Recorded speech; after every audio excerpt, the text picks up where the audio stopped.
Good morning. Today I want to spend a little bit of time on knees.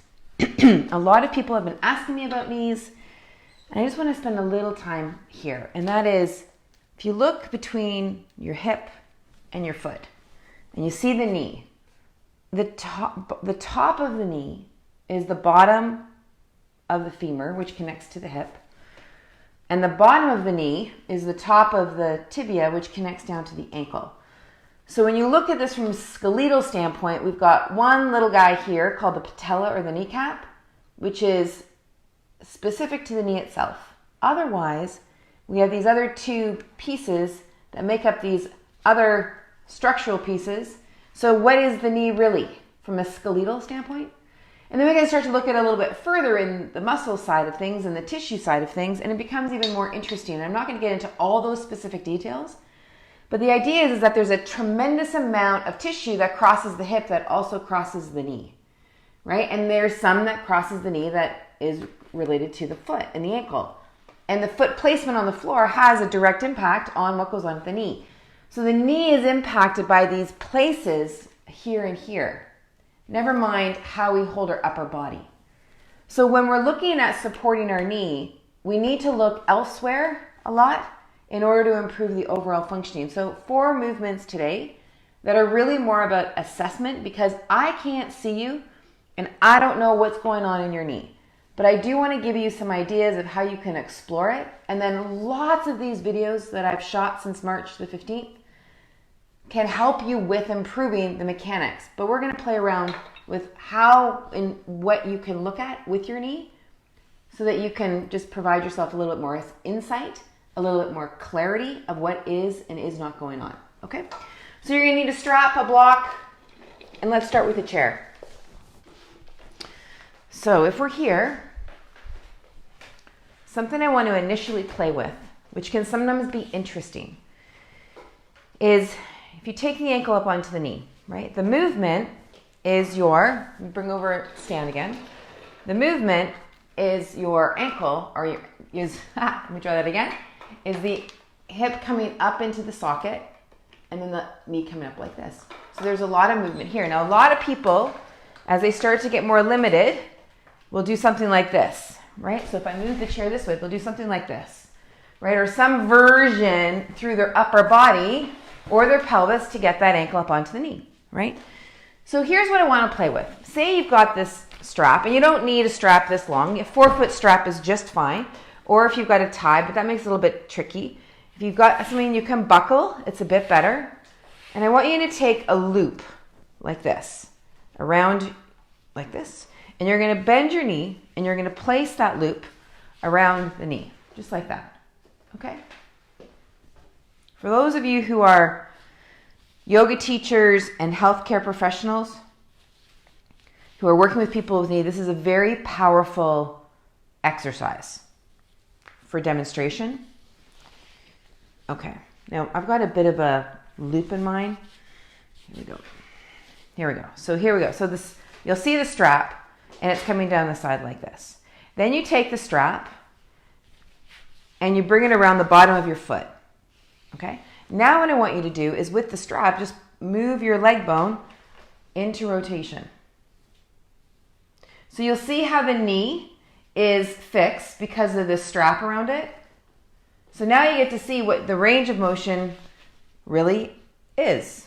And if you can make it up, or if you find yourself doing all these other things, but it really helps you see how you're moving through your leg bone.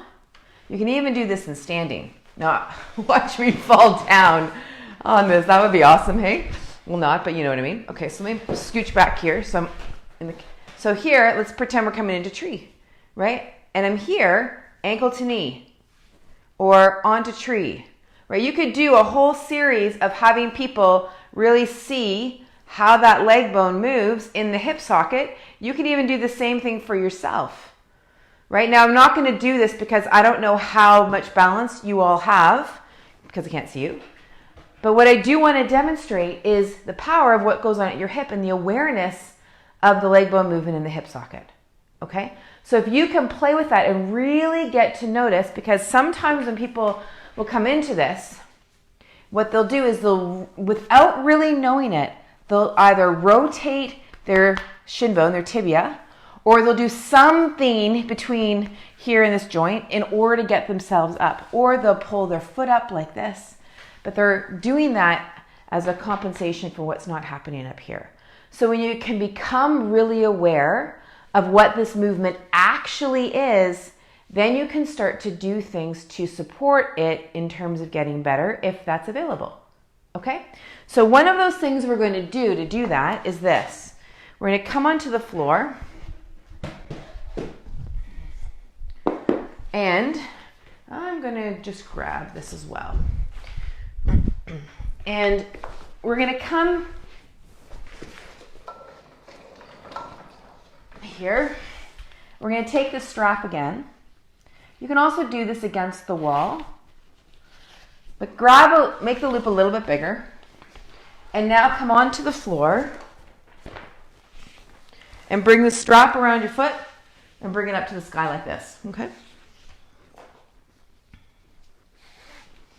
Okay, so now you've got your foot in the strap. And again, like I've said in a lot of these other videos, you can have the strap down closer towards your heel or up towards the foot or somewhere. It's just wherever you feel the most secure with the strap.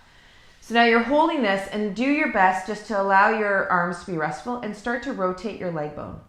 So if I face you this way, I'm rotating my leg bone in the hip socket. Think about what I just showed you on the chair. If I do it this way, it looks like this. Okay?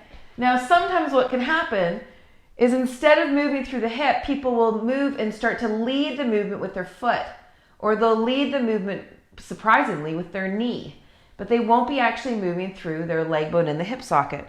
So pay attention. The foot is moving only because of what's happening at the hip. So the amount of movement that I should see in my foot is related to the amount of movement that exists in my leg bone in my hip socket. And that amount of movement, the pelvis is quiet, right? So the leg is doing the movement, pelvis is quiet. The knee is along for the ride. And just notice what you have available. And then taking the ankle onto the knee, right? So you begin to start to see what's actually available between your leg bone and your pelvis. Good. And then come to the other side. And let's do that same thing.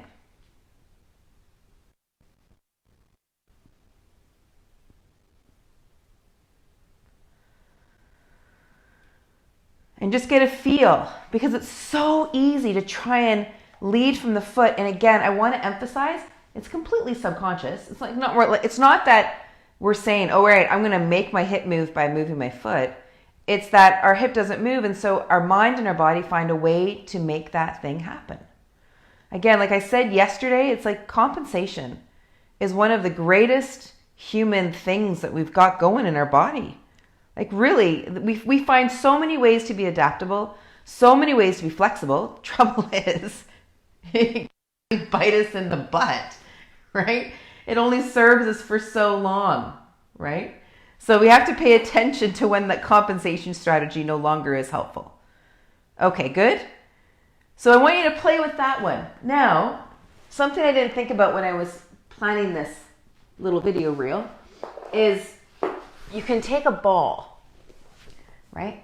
Tennis ball, a massage ball, there's lots of them out there, and you can place it underneath your hip. Now, if you've got wrist issues, this might be too much on your wrists. It may also, if you're quite limited in your hip, you might actually feel as being like, holy crap. You may even use a much stronger expletive. So that might be too much. So you can always come down onto your back, lift up your hip, and then start to move through your hip this way. You can even just rest parts of your hip or your bottom on the ball and just kind of feel some of those points. I call them sweet spots. And you begin to realize what the tissue is there. Because a lot of people that I work with, they don't even realize how limited they are in their tissue in parts of their body, right? Because like I said, we do such a good job at compensating. Okay, let's take it to the other side. I'm going to actually come up onto my hands. You can do it this way. I'll show you here. And And so a lot of people don't even realize, right? So when they get onto the ball, they're like, oh my gosh, I had no idea, right? Like, and that's really, really, really common, right? Really common.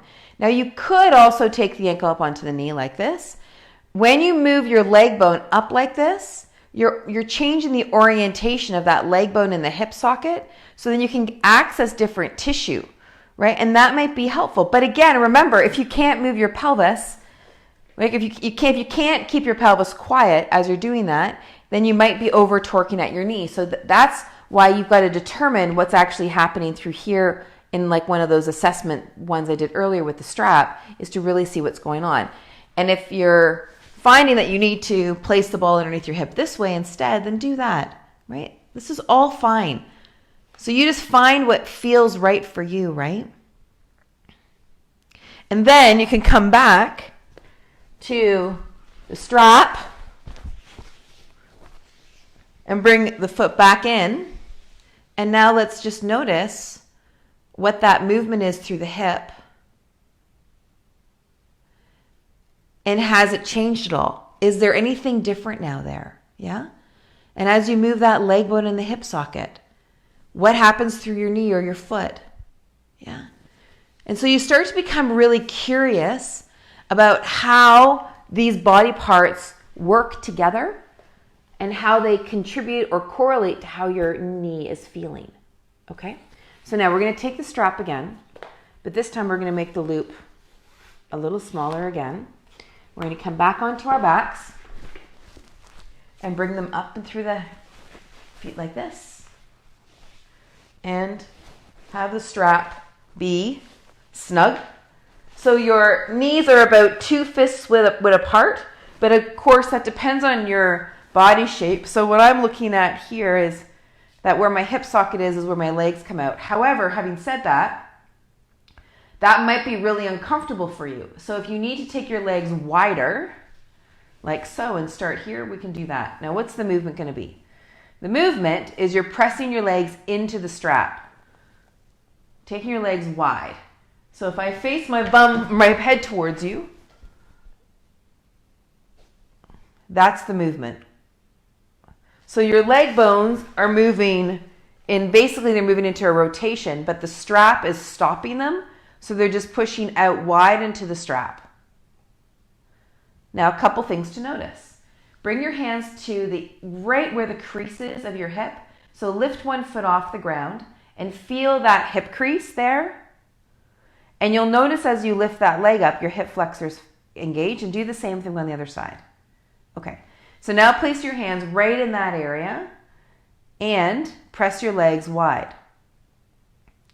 Now this movement, I like to call it, it's like more horizontal. I know that's not an exact biomechanical term, but when I'm explaining it to a student, it makes it make a lot of sense. And then when I bring my leg up toward meet my belly, that's vertical, right? That's vertical, that's more of a y-axis.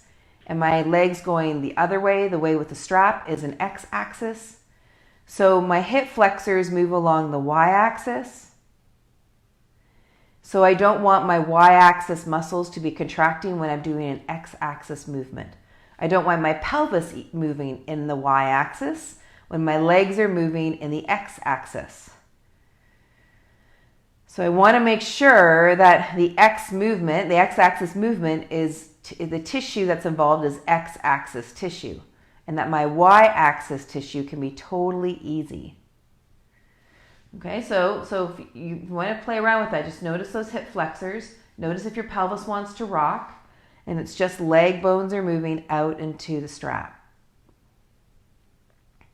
When you let the legs go, do they wobble as they come in?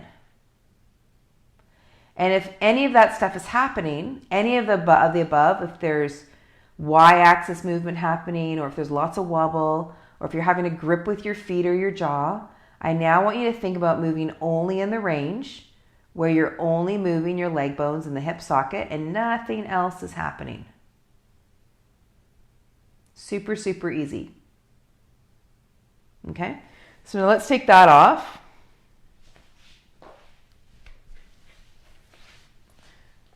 And we're going to take a block now. And the block is going to come between your legs. And you can take the block in this orientation or this orientation. I'm going to take it in this orientation. So if I turn myself so my head's facing you, you'll see the block right here. It's in the meat of the ADD adductors. And we're going to do the same thing. Press the legs into the block. Now this time, same thing. Hip flexors are quiet. Your back is quiet. Your SI joints are quiet. Piriformis quiet. There's no increasing of sensation. If you find that you might need to take your legs wider because that's existing, then now bring the block in the next wide place so that then you're here and your legs are wider, and start there and see if that makes any difference in terms of what you're feeling, okay? So this is all of this exploration to kind of get a feel for the relationship between your pelvis and your legs and your knees and your feet. And of course, I can't see you, so this is you exploring yourself and just getting a feel of these relationships.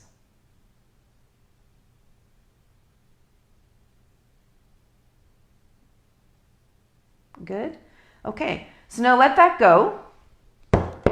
Grab your strap again, roll on over, and let's come up into sitting again, up onto the chair. And let's just do a test and see if there's anything that you now notice that's new. Okay, so we're going to take that loop again.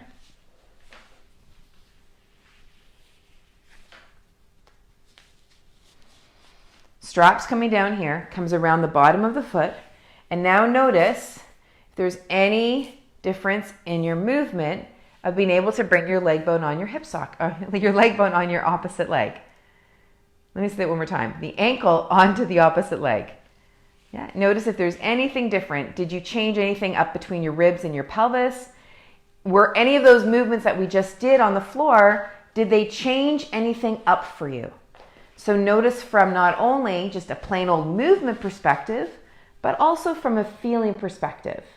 Do you notice anything different in your breathing? Do you notice anything different in just how you're sitting? Are you different sitting on your sitting bones? Notice if that changes anything in how that knee and that hip function or how you're feeling. Yeah? And just start to notice those little pieces. Yeah? And then from here, come up into standing. And now just get a feel of yourself in standing.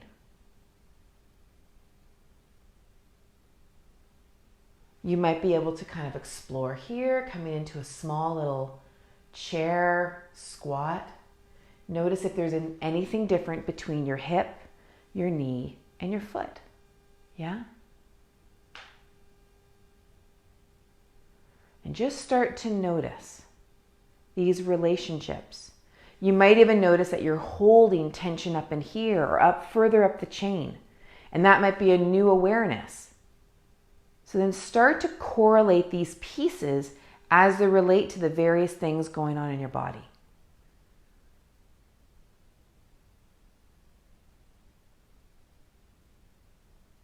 Easy breathing. Watching your body become more and more and more online in terms of your own inner awareness, in terms of your own inner clarity, your own inner connection, and your own feedback within.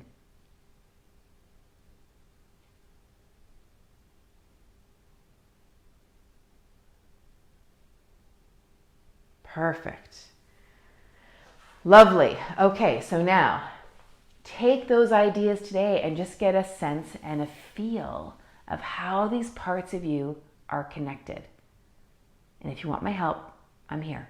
Take good care. We will see you tomorrow morning. Bye-bye.